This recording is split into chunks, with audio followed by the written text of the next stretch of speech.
ini lembaga ekonomi PCNU sebagai penyelenggara dalam pelaksanaan diskusi yang keempat yang diselenggarakan PCNU Lamongan, yang nanti akan mengupas tentang apa itu roadmap. Jangan-jangan roadmapnya ini jalannya ini wis akeh apa jenenge walang-alang, akeh suket sehingga nggak terlalu kelihatan jalannya untuk menuju kepada yang namanya kemandirian ekonomi dan seterusnya.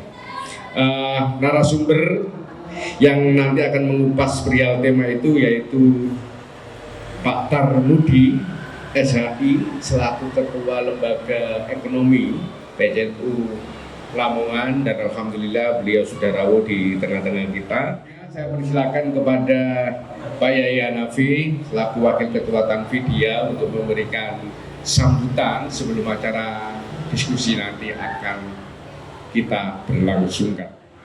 Syukur alhamdulillah pada sore hari ini kita sekalian masih diberikan kesempatan untuk bisa hadir dalam rangka untuk mengikuti diskusi Ramadan yang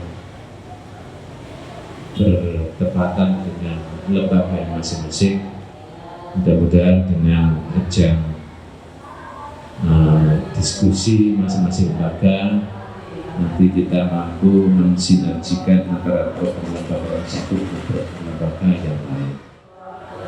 Perlu kami sampaikan bahwa hasil Purba 5 Zona itu termasuk pengembangan ekonomi warga ini adalah menjadi prioritas yang kedua setelah pembangunan Masjid Kudur.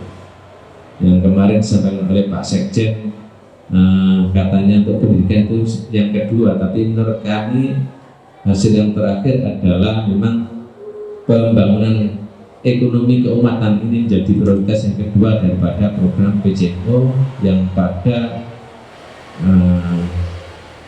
Purba ke-5 zona tersebut. Untuk itu kami berharap apapun yang menjadi sebuah keputusan dan perencanaan program daripada LPNU, mari kita dukung bersama-sama agar kesejahteraan umat ini menjadi prioritas bagi kita sekalian. Mungkin saya langsung saja terkait dengan beberapa roadmap ya. Jadi alhamdulillah di Mustar kemarin itu sempat dikasih beberapa rencana kegiatan di LPNU. Nah, ada beberapa poin-poin penting yang digalakan yang diusulkan oleh LPNU, di mana poin penting ini ada 6 poin. Ini berurutan. Jadi berurutan, satu gak jalan semuanya akan coba damping gitu. Nah, bisa jalan juga ya pada akhirnya kurang bisa maksimal. Pertama yang diusulkan adalah bagaimana pertama adalah LPNU Lamongan mengusulkan legalitas yang jelas, yaitu dalam hal ini kalau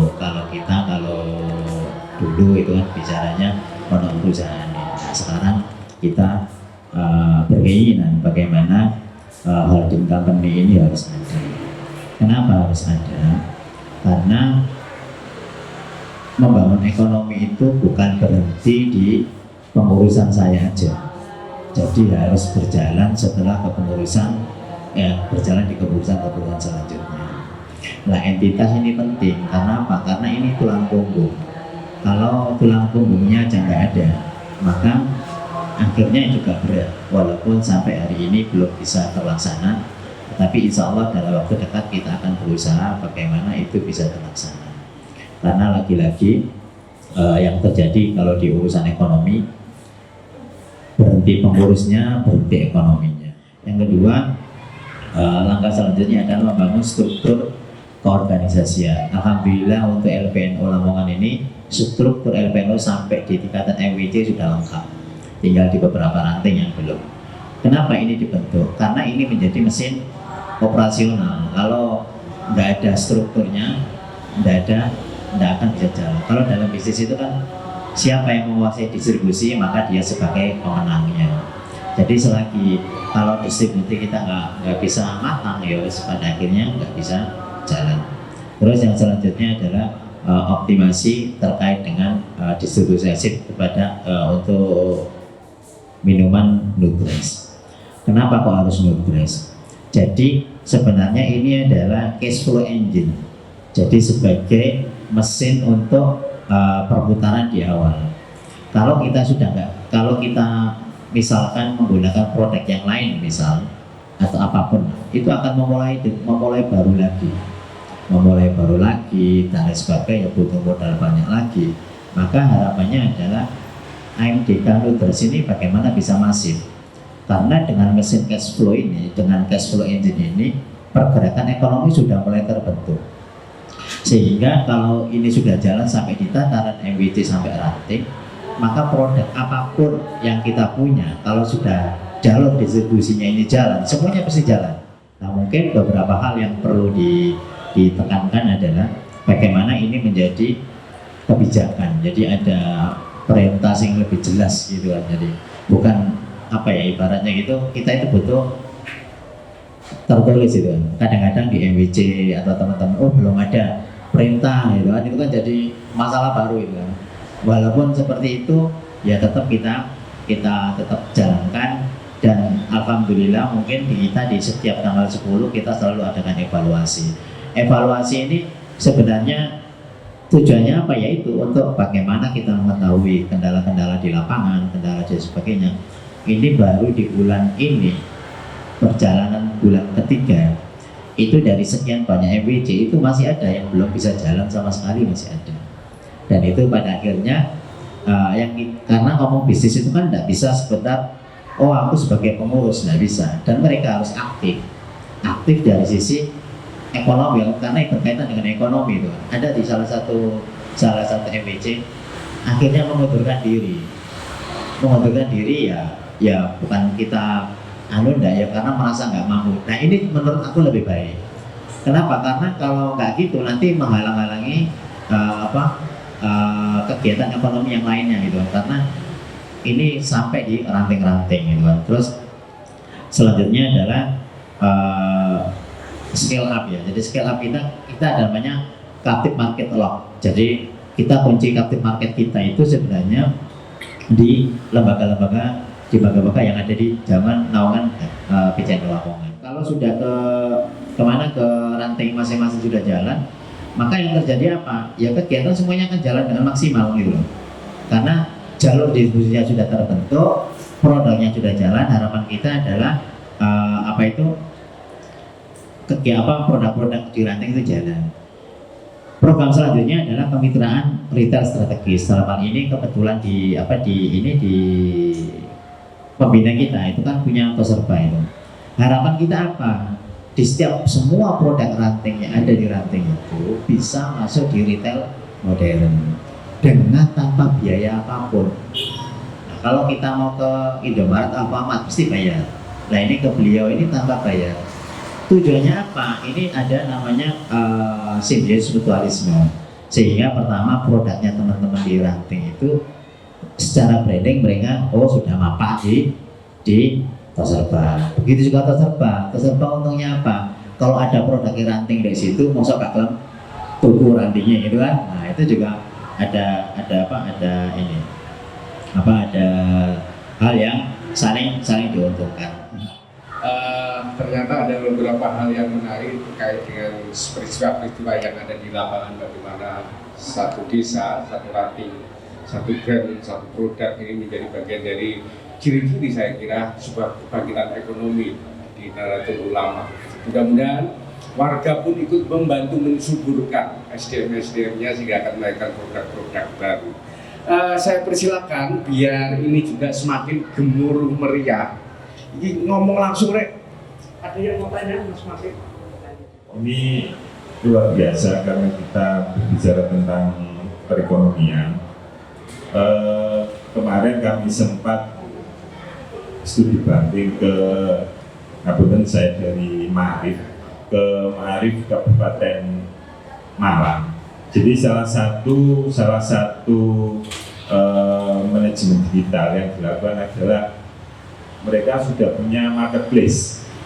Jadi jualan apapun di marketnya itu kayak Shopee itu, sehingga dari situ perekonomiannya berjalan. Nah, ini yang memang di kita di Lamongan belum ada gitu. Nah, itu yang pertama. Yang kedua adalah kebetulan dan benar sekali kalau saya itu hobi ngopi, jadi sering riset kopi, mencari kopi yang kira-kira sesuai, dan sampai saat ini saya belum menemukan produknya teman-teman NO yang benar-benar berani branding bahwa ini produk kopinya NO itu. Nah, kalau dilihat di marketnya Lamongan, kopi ini luar biasa. Saya satu minggu aja itu bubukannya itu sudah sekitar berapa itu? 20 kilo gitu. Nah, ini luar biasa. Kalau memang nanti ada produk kopinya yang bisa produksi banyak, insya Allah saya bisa ikut join gitu. Saat ini saya ngambil punyanya Trigis teman Kali Tengah itu, dan di Lamongan juga kebajiran saya pakai kopi itu. Terima kasih. Pertama, menanggapi terkait dengan masalah marketplace. LPM Lamongan di tahun sebelumnya sudah ada namanya Kulaan. Itu bukan hanya online offline, dua-duanya terintegrasi. Lagi-lagi kalau bicara SDM, jadi gini, makanya pengalaman dari periode sebelumnya itu strategi yang selanjutnya ini insya Allah lebih matang. Jadi kita nggak perlu membuat marketplace, tapi manfaatin marketplace yang ada. Karena gini, kalau kita buat marketplace sendiri, itu butuh biaya yang cukup besar. Yang kedua, pasar kita belum terbentuk. Itu yang jadi masalah. Kalau di marketplace sudah ada, pasarnya pasti ada kan. Nah, saya memang berharap kenapa ada satu ranting satu brand itu tadi. Jadi siapapun dibeli marketplace kuning maupun hijau maupun ireng, nih beli cuci piring di Lamongan, mesti barangnya sing dituku nggone wong NU. Itu yang memang ingin saya bentuk. Yang kedua, menanggapi dengan kopi ya. Saya produsen kopi Giras. Jadi kalau pengen butuh kopi monggo. Nah, kalau jujur aja, kenapa namanya LP itu gak kayak kopi, Pak? Gue dikira Pastor Putih manfaatkan orang kita hindari. Jadi sengaja tak hindari dari dulu. Jadi banyak, Mas buat merek sendiri aku tidak mau. Ya karena urusannya itu pasti wah Pastor Putih manfaat ya. Jadi ya kalau untuk kopi saya belum siap. Ini teman-teman mau monggo. Tapi kalau saya pribadi belum siap secara mental karena itu tadi. Jadi khawatir dibilang manfaatkan. Kalau di kopi saya alhamdulillah cukup banyak Pak, sebulan bisa 8 ton, bisa 6 ton, bahkan bisa 12 ton per bulan. Jadi sudah memang kelasnya fabrikasi. Jadi kalau mau jadi kiras itu saya nyuplai. Monggo jenengan mau buat merek sendiri juga bisa. Coba kita feedback ke belakang di tahun sebelumnya. Kebetulan saya juga ada di LPM pada waktu itu. Kita kembali pada SDM dan tingkat kepercayaan. Kita itu membuat produk apapun itu bisa saja, dari yang mewah maupun yang murah itu bisa saja. Tapi tingkat kepercayaan kita selama ini di awal itu penggalangan dana Nutres itu kita menggebu-gebu semangat dari MBC ke MBC hingga terbentuklah itu kita launching Nutres di Merongkong itu kalau nggak salah ya. Nah itu kemudian kita jalan dengan bagus, tetapi menurut saya itu kita nggak pernah kumpul antar penanam saham itu sebagai pendulang untuk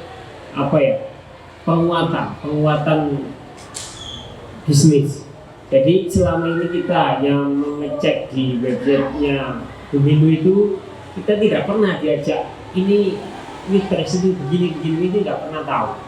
Sehingga setelah periode ini habis tahun kemarin itu banyak yang menarik saham. Saya itu juga sama teman-teman ini saham saya nggak ngerti saham nah itu kan kenapa itu terjadi ya mungkin selama ini kita itu tidak mengajak untuk evaluasi.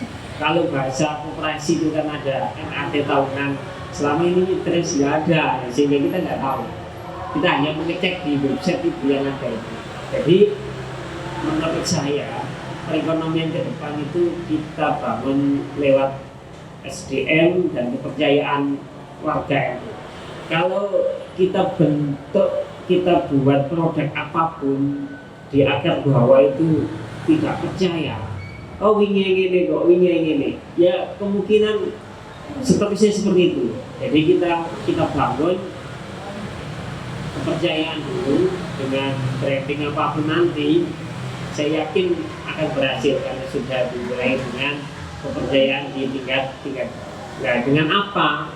Ya kita tadi dikatakan ada one produk, one ranting, nggak tahu itu bentuknya seperti apa. Kok bayangan saya saja, wabe tiap ranting buat produk, kemudian marketingnya juga, marketplace-nya maksud saya itu masih belum jelas. Tadi dikasih solusi apa itu ada peserta yang siap untuk menampung itu. Kemudian ya kenapa kita pakai hanya serba? Kenapa nggak menghidupkan yang Pulakan itu? Pulakan itu kan kalau nggak salah itu ada.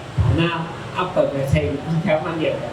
Dulu nggak tahu itu ada atau tidak ada. Saya juga nggak tahu.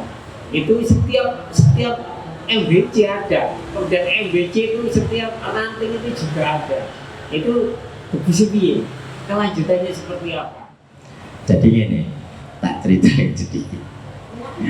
Pertama adalah kenapa sih di tahun pertama itu tidak ada yang namanya RUPS.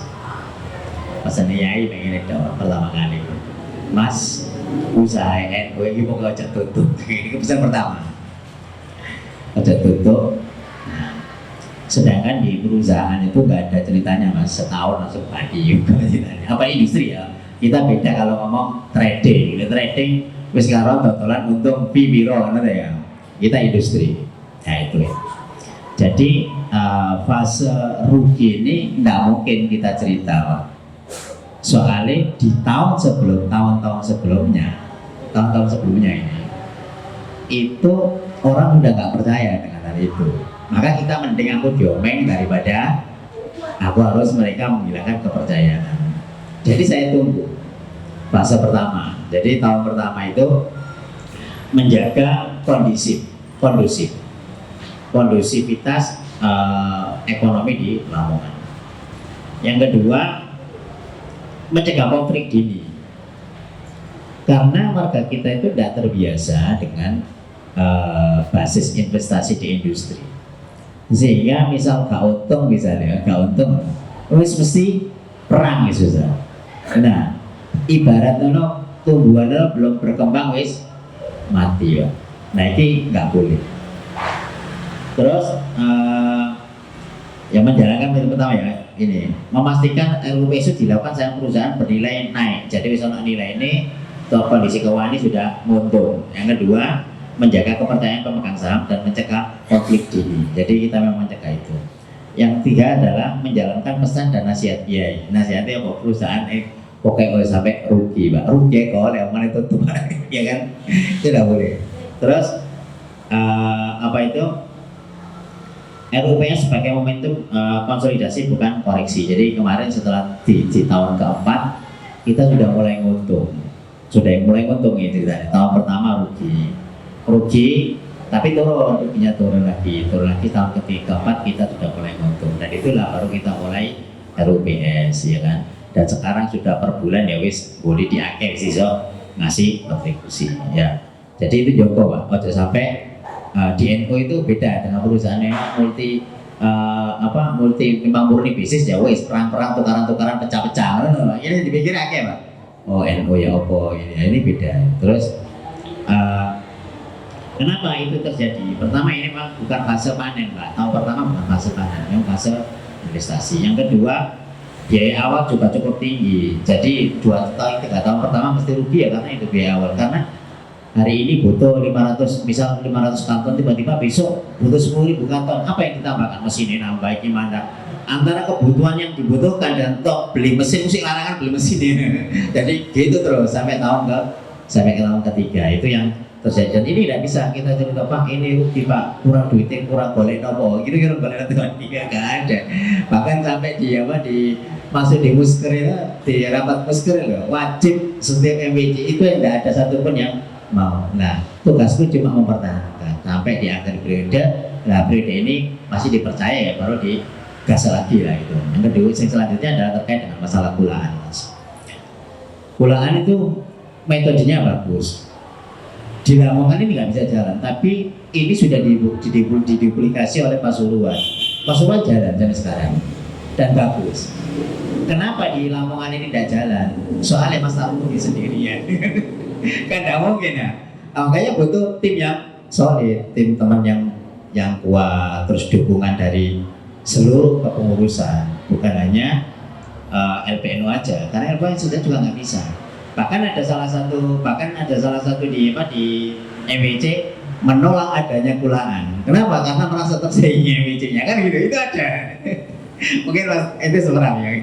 Bahkan ada. Nah ini kan juga jadi dilema ya di tempat kita. Tapi itu bagian daripada pembelajaran kita di tahun ke tahun. Nah insya Allah di tahun ini itu sudah kita hindari, sudah kita kolaborasikan. Jangan sampai ada antar unit usaha yang dibangun oleh PCN mungkin terus kira-kira ya, termasuk kita di awal November kemarin ngumpulin itu semua lembaga Banem maupun lembaga. Tujuannya apa? Biar nggak setiap lembaga gawe lembaga ekonomi dewe sing pada ujung-ujungnya antar lembaga tawuran kira-kira. Apa saja bentuknya? Dan produk-produk itu, bahan-bahan itu dikelola tadi oleh korporasi, oleh industri multinasional dan lain sebagainya. Nah, kebangkitan ekonomi yang digagas LPNU ini menjadi bagian dari apa ya? Saya melihatnya ada semacam satu keresahan. Iso enggak memanfaatkan potensi umat, potensi warga NU yang sebegitu banyak yang disinggung tadi 80-90% dari jumlah penduduk Lamongan ini tidak selalu menjadi objek pertarungan kapal dagang orang lain, tapi kita yang memberikan suguhan menu-menunya. Langkah selanjutnya apa yang akan kita lakukan? Karena di materi yang ada yang di set sebelumnya itu kan ada keterlibatan event IPPNU, mulai dari hostline atau afiliator dan lain sebagainya. Nah, kami menunggu atau bagaimana langkah selanjutnya, kan sama ya Pak, masuk ujuk-ujuk ikut atau apa kalau belum ada komunikasi lebih lanjut.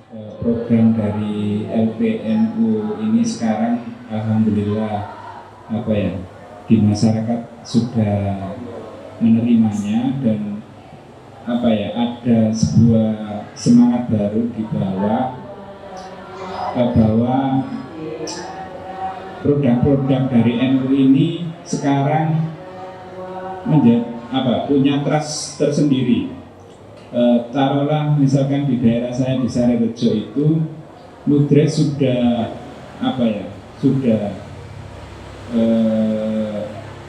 masif di ranting-ranting. Di momen Ramadan ini kemudian LPNU launching atau mendistribusikan sabun cuci piring itu sehingga setelah Ramadan sudah dikenal.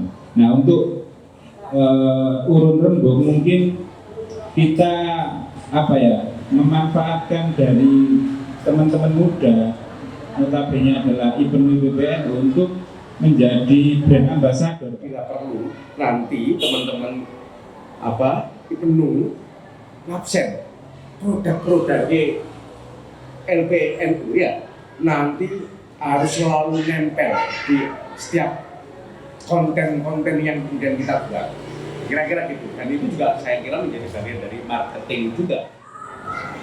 Terutama yang terpenting di sini, perekonomian kan punya aplikasi. Nah itu bagaimana itu menjadi bagian penting menjadi permintaannya. Sehingga nanti ada keluhan dan sebagainya dari konsumen maupun jaringan bahasa yang kita miliki itu menjadi alat untuk mediasi sekaligus untuk memberikan sebuah penguatan bahwa apakah itu ranah hukum formil maupun bersifat sosial, sehingga penanganan nanti kita jelas. Kalau bisa diselesaikan keluarga, kalau diselesaikan secara mediasi dalam bentuk harus ada keputusan yang bersifat litigasi atau formil, ya kita lakukan.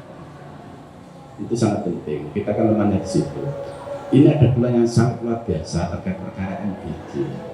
Itu ketika kita roadshow dengan LWB itu masukan-masukan sangat kencang. Kita juga bingung. Itu ekonomi yang basisnya pasar yang kita miliki, tapi dimanfaatkan oleh beberapa oknum yang tidak tersentral di ruangan kita. BU jelas sudah membuat berapa, tapi laporan kan masih person-person. Seandainya satu payung itu dalam rangkaian ini kita mampu untuk mengarahkan. Terkait dengan masalah hukum, Mas, insya Allah untuk Ludres nanti bisa komunikasi, dan kita juga berharap antar lembaga juga ada sinergi ya biar sama-sama kuat. Yang kedua terkait dengan masalah MBG, ini ada yang menarik sebenarnya. Di akhir-akhir ini itu kan sering terjadi keracunan dan sebagainya itu kan. Salah satu yang menjadikan penyebab keracunan dan sebagainya adalah masalah higienis. Higienis itu termasuk air yang dipakai. Jadi selama ini kan mereka itu pada gawe air dewi-dewi kan ya. Orang sing air isi ulang, ada yang mau di NO sendiri, sedangkan mereka tidak punya standarisasi. Nah, kesempatan ini adalah kesempatan yang cukup menarik sebenarnya. Bagaimana PCNO ikut andil gitu ya. Nanti yang untung kan LMNO gitu ya. Nah, dari sini BGN dalam hal ini mau memasukkan ke juknis, insya Allah itu bahwasanya semua SPPG itu wajib menggunakan air minum yang bermerek dan berstandarisasi. Airnya sudah ada mereknya, maksudnya bermerek kita harus tumbak secara umum, tapi sudah ada mereknya, berstandarisasi, otomatis produknya NO masuk. Dan mungkin di Lamongan satu-satunya yang punya di kalonisasi ya, yang galon insya Allah baru satu. Mungkin yang lain, kalau yang lain biasanya masih ada izin-izin biasa, tapi yang itu nggak ada. Sebenarnya peluangnya bagus untuk di Lamongan khususnya. Apalagi sebenarnya bulan Ramadan itu momen yang menarik. Sorotannya ke MBG itu, SPPG ini cukup luar biasa. Nah itu ambil celahnya bisa dimasukin teman-teman di SPPG masing-masing. Apalagi kalau sudah ada SPPG di desanya masing-masing, terus orang desa nggak bisa nyuplai, selaporin aja nggak apa-apa. Karena wajib, khusus ekonomi kerakyatan itu wajib ya. Jadi sore hari ini kita diskusi yang keempat dari 18 hari ini, yang sekarang adalah lembaga perekonomian, dan alhamdulillah ada pencerahan-pencerahan tentang ekonomi, semoga bisa ditindaklanjuti teman-teman. Tadi ada poin-poin sinergi antar lembaga, ada peluang-peluang bisnis yang perlu dikembangkan. Mungkin kalau teman-teman IPENU atau yang lain kepingin lebih pendalaman, silakan undang Mas Tarmuti. Ya langsung konkret aja. Bisnis apa yang perlu dijalankan, konkret aja.